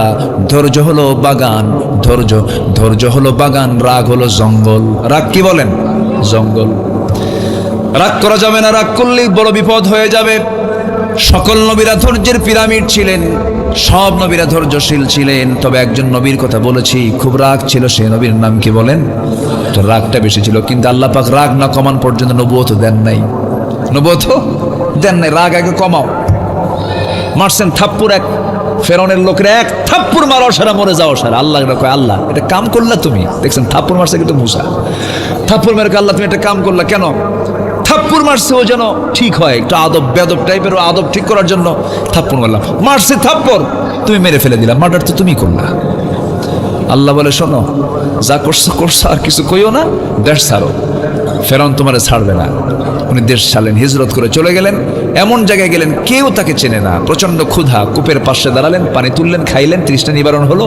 দুই মহিলা এসে দাঁড়ায় আছে, হাতে বালতি নিয়ে কূপ থেকে পানি তুলবে, তোলে না। বলেন, দাঁড়া থেকে কি করো মহিলা মানুষ? নাও পানি নিয়ে যাও। আমরা পারবো না, শক্তির প্রয়োজন, পুরুষ মানুষ লাগবে, ঢাকনা আমরা টান দিতে পারবো না। উনি বালতিটা হাতে নিয়ে বলেন, দাও।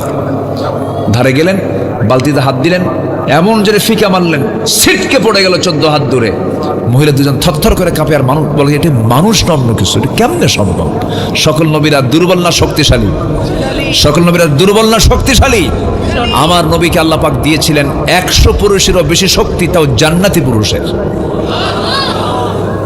ঢাকনা টান দিলেন, পানি তুলে দিলেন, যাও বাড়িতে চলে যাও। সন্ধ্যার পরে মেয়েরা বাইরে থাকতে নেই, যাও তাড়াতাড়ি চলে যাও। পাঠায় দিয়েছেন বাড়িতে। বুড়া বাপ বলে যে, এত তাড়াতাড়ি আসলে কেমনে মা? বলতেছে যে, আব্বা কফিউন আজিজ, শক্তিশালী এক যুবক দেখলাম, খুব শক্তি। ঢাকনায় হাত দিল আর ছিটকে পড়ে গেল। বুড়া বাপ বলে, শোনো আমার বড় মেয়ে, কালকে যাবা, আমার সালাম দিবা, আর ওই যুবককে বলবে, আবুনা শাইখুন কবির, আমাদের বাপ বুড়া মানুষ, চোখে দেখে না, একটু আপনাকে দাওয়াত দিয়েছে, সে চলে আসবে, যাও। চলে গেছে। পরের দিন এরকম করে বলছে, তো বলতেছে, আমি তো চিনি না, আমি বাড়ি যাবো কেমনে? আপনার বাড়িতে আমি চিনি না, আমি কেমনে, আমি তো চিনি না, আমি যাবো কেমনে আমি? এখন মহিলা বলতেছে, আপনার চেনার দরকার নাই, আমি সামনে সামনে যাব, আপনি পিছে পিছে আসবেন। মুসার গেছে মেজাজ খারাপ হয়ে। মুসা বলতেছে, তুমি মহিলা, তুমি সামনে থাকবে আর আমি পুরুষ পিছনে থাকবো? এই পুরুষ আমি মুসা? আল্লাহু আকবার বলবেন না? এই দেশের মানুষ বহুদিন নারীর পিছনে ছিল, আর আমরা থাকতে চাই না, ঠিক কিনা? ইমাম পুরুষ হবে না মহিলা হবে? ইমাম পুরুষ হবে না মহিলা হবে? সকল নবীরা মহিলা ছিলেন না পুরুষ ছিলেন? আর কিছু বোঝা লাগে? আর কিছু বোঝার দরকার আছে? বাড়ির মুরব্বী যদি মহিলা হয়, জান্নাতের টুকরা হয়ে যায়, ঠিক আছে না? দেখেন ঠিক কয়। আর ওয়াজ হবে না, কারণ একটা বাজে তো সব কম পড়ছে। যে বাড়ির মুরব্বী মহিলা হয়, জান্নাতের টুকরা না? বিচার করবে কে? মা না বাবা? বিচারকের চেয়ারে কে বসবে, মা না বাবা? বাবা। বাবা যদি বিচার করে তার সঠিক বিচার হবে, আর মা করলে আবেগ থাকবে। আবেগ কি থাকবে? আবেগ আর চোখের পানি। কোন দিকে যাবে নিজেও বুঝবে না। এই জন্য আল্লাহ যাকে দিয়ে যে কাজ করাবেন সে কাজ তাকেই করতে হবে। মেয়েদের কাজ হলো বাচ্চা কাচ্চা আপনি পারবেন না। আপনার কোলে যদি একদিন বাচ্চা থুয়ে যায় আপনার বউ মায়ের বাড়ি, তুমি একদিন দেখো এক বেলার মধ্যে কয় আসার খাবে আল্লাহ জানে। এটা আপনি পারবেন না, এটা মহিলা পারবে। মুসা আলাইহিস সালাম কি করলেন? বললেন যে আমি সামনে যাব, তুমি পিছে আসো, কারণ আমি পুরুষ, তোমার দিকে আমার নজর যাবে, আমার গুনাহ হবে। আমি সামনে যাব, তুমি বেশি কথা বলবা না, শুধু দুইটা শব্দ বলবা, ডান বাম। ডান কখন বলবো? আমি যখন বামে যাব। আর বাম কখন বলবো? যখন আমি ডানে যাব। ভুল হলে শুধু বাম আর ডান, আর কোনো শব্দ তুই বলবি না। তোর শব্দের মধ্যে ঝংকার আছে, আকর্ষণ আছে। মহিলা মনে মনে কয় কালকে দেখি শক্তিশালী, ঢাকনা টান দিল ছিটকে পড়ে গেল, আজকে দেখি চরিত্র ভালো, কথা বলতেও দেয় না, চরিত্র ভালো, তাকায় না, শক্তিশালী যুবক। আদর্শ নারীদের কাছে এই দুটো গুণই বেশি পছন্দ। আলহামদুলিল্লাহ বলেন। শক্তিশালী এবং কি চরিত্রবান। শক্তিশালী আর কি চরিত্রবান। পুরুষের এই দুটো গুণ হলো মেয়েদের জন্য চুজেবল। যারা আদর্শ মেয়ে তারা এই দুটো জিনিসকে চুজ করবে, চরিত্র এবং কি শক্তিশালী। চলে গেছেন বাড়ি পর্যন্ত। বৃদ্ধ লোক দেখেই সালাম বিনিময় হলো। পুরা লোকটা বলতেছে তোমার নাম মুসা না? উনি ভাবতেছে আমার নাম মুসা, এত দূর চলে আসলাম, এই লোকটা কে? ফেরাউনের লোক নাকি? কি বুঝতেছেন আপনারা? খুব টেনশন। উত্তর দিলেন কিন্তু থতমত খাচ্ছেন, কাঁপতেছেন।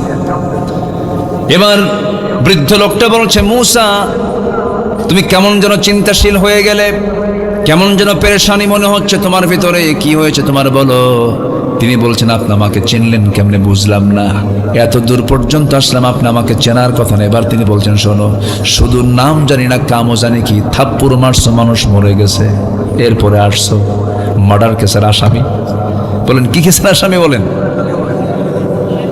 আমার ভাইয়েরা, মুসা আলাইহিস সালাম টেনশনে পড়ে গেছেন, কিন্তু এবার হাস্যজ্জ্বল চেহারা নিয়া বুড়া লোকটা বলছে হে মুসা চিন্তা করো না, জায়গা মতো এসেছো। তুমি যার সামনে দাঁড়িয়ে কথা বলছো এই বুড়াটা সাধারণ কাতারের বুড়াদের কাতারের বুড়া না। এই বুড়ার পরিচয় হলো ইলা মাদিয়ানা আখাহুম শুআইবা। আল্লাহ যাকে মাদিয়ানবাসীর জন্য পয়গম্বর করে পাঠিয়েছেন, আমি আল্লাহর নবী শুআইব আলাইহিস সালাতু ওয়াস সালাম। খুব খুশি হয়ে গেছেন। খুশি হওয়ার পরে এবার দুজন করমর্দন করলেন, আলিঙ্গন করে নিলেন। এবার বলছেন শোনো মুসা তোমার কাজ আছে। কি কাজ? আমার দুইটা মেয়েকে তুমি দেখেছো, দুইটা মেয়ের যে কোনো একটা মেয়েকে তোমার সঙ্গে বিয়ে দেবো, তুমি কি বিয়ে করবা নাকি? হ্যাঁ বিয়ে করব, কিন্তু এখন তো দেওয়া যাবে না। কেন? তোমার রেকর্ড ভালো না, থাপ্পড় মারলি মানুষ মরে, খুব রাগ। খুব কি তোমার রাগ? এখন বিয়ে দেওয়া যাবে না, দেরি করতে হবে। কি করতে হবে? ছাগল তোমাকে চষতে হবে। আমার বাড়ির ছাগলগুলো আছে, পৃথিবীতে যত প্রাণী আছে সমস্ত প্রাণীর মধ্যে সবচাইতে শান্ত ভদ্র ছাগল নাকি?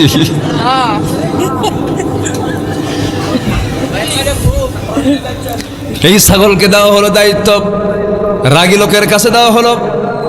ছাগল যদি একবার ব্রেক মারে বোঝেন তো, একবার যদি ছাগল ব্রেক মারে, দুই পা যদি একসঙ্গে গেড়ে দেয়, দড়ি ছিঁড়বে, আপনি চলে যাবেন কিন্তু ছাগল নড়বে না। 8 বছর দায়িত্ব পালন করলেন, 10 বছর দায়িত্ব পালন করলেন, ছাগল পালার ডিউটি শেষ হয়ে গেল। এরপরে তার বিয়ে হবে। এমন সময় শেষ দিন ছাগলগুলো নিয়ে মাঠ থেকে যখন বাড়িতে আসবেন, হঠাৎ করে লক্ষ্য করে দেখেন একটা ছাগল পাল থেকে বিচ্ছিন্ন হয়ে একদিকে দৌড় মারছে। উনিও পিছে পিছে দৌড় মারলেন। ছাগলকে সহজে ধরা যায় নাকি? খুব বেজুত। ছাগলও দৌড়ায়, নবীও দৌড়ান। বেশ কিছুক্ষণ দৌড়াইছেন। দৌড়ালে কি রাগ কমে না বাড়ে? যত দৌড়াচ্ছেন রাগ তত বেড়ে যাচ্ছে। পাইলে হয়। দৌড়াচ্ছেন, ছাগল এক পর্যায়ে থেমে গেল, আর পারল না। ছাগল থেমে গেছে, থরথর করে কাঁপে, এমন রাগ উঠেছে দাঁতের উপরে দাঁত মেরে দুই হাত দিয়া দুই পা ছাগলের শক্ত করে ধরে শূন্যের উপরে তিনি চড়াইয়া নিয়েছেন, এক আছাড়ে মেরে ফেলবেন। লক্ষ্য করে দেখেন ছাগলটার চোখ মুখে দারুণ ভয়, লোমকূপ দিয়ে ঘামগুলো ঝরতেছে, টপ টপ করে পড়ছে। মুসা আলাইহিস সালাম মনে মনে চিন্তা করলেন এই ছাগলকে মেরে কি লাভ? ছাগল তো তো বোঝে না, পাগলে কিনা বলে ছাগলে কিনা খায়। মাইরা তো কোনো লাভ নাই। দয়া হলো, মায়া হলো, আস্তে করে দুই পা দুই হাত থেকে ছড়াইয়া দিলেন, কোলের মধ্যে নিলেন, আদর করলেন। আল্লাহ বললেন, মুসা রাগ কমে গেছে। যেরকম সুবহানাল্লাহ, নবুয়ত দিয়ে দিলাম। কি দিয়ে দিলাম বলেন? ধৈর্য আনলে পরে আমার আপনার জন্য পুরস্কার আছে না নাই বলেন? বলেন, পরাজয় না সফলতা? পরাজয় না সফলতা? নাম্বার 5 চলে গেল। নাম্বার 6 হলো আনুগত্য করতে হবে জীবনের এক জায়গায় না সব জায়গায়। কার? আসতে বলবেন না, কার? আল্লাহর আনুগত্য করতে হবে, নবীর আনুগত্য করতে হবে। ওয়ামাইয়ুতিইল্লাহা ওয়া রাসূলাহু ফাকাদ ফাযা ফাওজান আযীমা। নাম্বার 7 হলো সৎ কাজের আদেশ দাও, অসৎ কাজের বাধা দাও, সফল হয়ে যাবে। সূরা আলী ইমরান বাড়িতে মিলায়ে দেখবেন, 104 নম্বর আয়াত। আয়াতের তেলাওয়াতে যথেষ্ট বুঝে ফেলবেন। ওয়ালতাকুম মিনকুম উম্মাতুন ইয়াদউনা ইলাল খায়রি ওয়া ইয়া'মুরুনা বিল মা'রুফি ওয়া ইয়ানহাউনা আনিল মুনকার ওয়া উলাইকা হুমুল মুফলিহুন। জোরে বলুন আল্লাহু আকবার। সৎ কাজের আদেশ দাও, অসৎ কাজের বাধা দাও, তোমরা সফল হয়ে যাবে, আমি তোমাদেরকে সফলতা দিয়ে দেব। নাম্বার 8 হলো তওবা করা। গুনাহ আছে যার তওবা করতে হবে, তার গুনাহ নাই কার হাত তোলেন? তুলছেন নাকি কেউ হাত? যে তুলছে গুনাহ নাই, ও মানুষ না, ও ফেরেশতা। ঠিক আছে না? ও কি বলেন? ফেরেশতা। আমরা মানুষ না ফেরেশতা বলেন? মানুষ যার নাম, তার গুনাহ আছে না নাই? অবশ্যই তাকে তওবা করতে হবে। তওবাকে একবার না বারবার, পাতলা পাতলা না ঘন ঘন, ঘন ঘন তওবা করব আমরা। আল্লাহ রাব্বুল আলামিন বলেন, ইয়া আইয়ুহাল্লাযীনা আমানু তুবু ইলাল্লাহি তাওবাতান নাসুহা তুবু ইলাল্লাহি জামিআন আইয়ুহাল মুমিনুন লাআল্লাকুম তুফলিহুন। জোরে বলুন আল্লাহু আকবার। নাম্বার 9 হলো প্রকৃত মুমিন হওয়া। প্রকৃত মুমিন কাকে বলে? যার মধ্যে 7টা গুণ থাকবে, নামাজ ঠিক থাকবে। নাম্বার 2 হলো জিহ্বা ঠিক থাকবে। জিহ্বা দিয়া ইংলিশ কবে না। ইংলিশ কবে পর্যন্ত? কোন ইংলিশ? মুখ খারাপ, কিছু হলে খেলে মুখ খারাপ করে। আসেন এরকম? আছে না? মায়ের নাম, বাপের নাম, 14 গোষ্ঠী, মুখে যা আসে, মানে পাশ করা মুখ। কি করা মুখ বলেন তো? পাশ করা। এত মুখ খারাপ, এটা ইমানদারের বৈশিষ্ট্য নয়। ইমানদারের জবান হবে অত্যন্ত যত্নবান জবান হবে। দলিল লিখতে যেমন দলিল লেখক খুব চিন্তা করে, ইমানদার কথা বলতে নিয়ে কথা বলবে আগে না চিন্তা করবে আগে? চিন্তা করে আগে কথা বলবে। আর ভাববে এই লোকটাকে আঘাত দিয়ে কথা বলবো না, অসম্ভব, মরে যাব, আঘাত দিয়ে কথা বলবো না। আল্লাহু আকবার বলেন। আম্মা জান আয়েশা বলেন, রাসূল আমাদের সঙ্গে যখন কথা বলতেন যেন মুক্তোর দানার মতো, মানে এক একটা করে শব্দ চয়ন হতো। আল্লাহু আকবার বলেন। কথা মানুষের কথাই মানুষের সৌন্দর্য ফুটে ওঠে। কথাকে আমরা সুন্দর করব, জোরে বলি ইনশাআল্লাহ। কথা যেন অসুন্দর না হয়, কারোর সাথেই না, বাবার সাথে না, মার সাথে না, ভাইয়ের সাথে না, বউয়ের সাথে না। কিছু কিছু স্বামী আছে বউরে তুই করে ডাকে, এই এদিকে আয়, এরকম আছে না, সম্মান দিতে জানে না, ভালোবাসতে জানে না, মোহাব্বত করতে জানে না, লাঠি দিয়ে পিটায়। বউকে পিটানো তো সুন্নতে মুআক্কাদা। আছে কিনা এরকম? আছে না এরকম লোক? আছে না বলেন তো? আছেন? এগুলো করা যাবে না। সুন্দর কথা বলবো আমরা। মুমিন কারা? নামাজ ঠিক থাকবে, জিহ্বা ঠিক থাকবে। নাম্বার 3 হলো ওয়াল্লাযীনা হুম লিয-যাকাতি ফাঈলুন। যাকাত ঠিক থাকবে। ওয়াল্লাযীনা হুম লিফুরুজিহিম হাফিযুন। লজ্জাস্থান ঠিক থাকবে। নাম্বার 5 হলো ওয়াদা ঠিক থাকবে। নাম্বার 6 হলো আমানত ঠিক রাখবে। নাম্বার শেষ হলো নামাজ দিয়ে শুরু। নামাজ যারা মনোযোগ দিয়ে পড়বে, নামাজ যারা যত্নশীল হবে, উলাইকা হুমুল ওয়ারিসুন আল্লাযীনা ইয়ারিসুনাল ফিরদাউসা হুম ফিহা খালিদুন। জোরে বলুন আল্লাহু আকবার। এই 7 কাজ করবে যারা, জান্নাতুল ফিরদাউসের অধিকারী হবে তারা। আল্লাহ কবুল করুন, আল্লাহ কবুল করুন। জোরে বলি আমিন।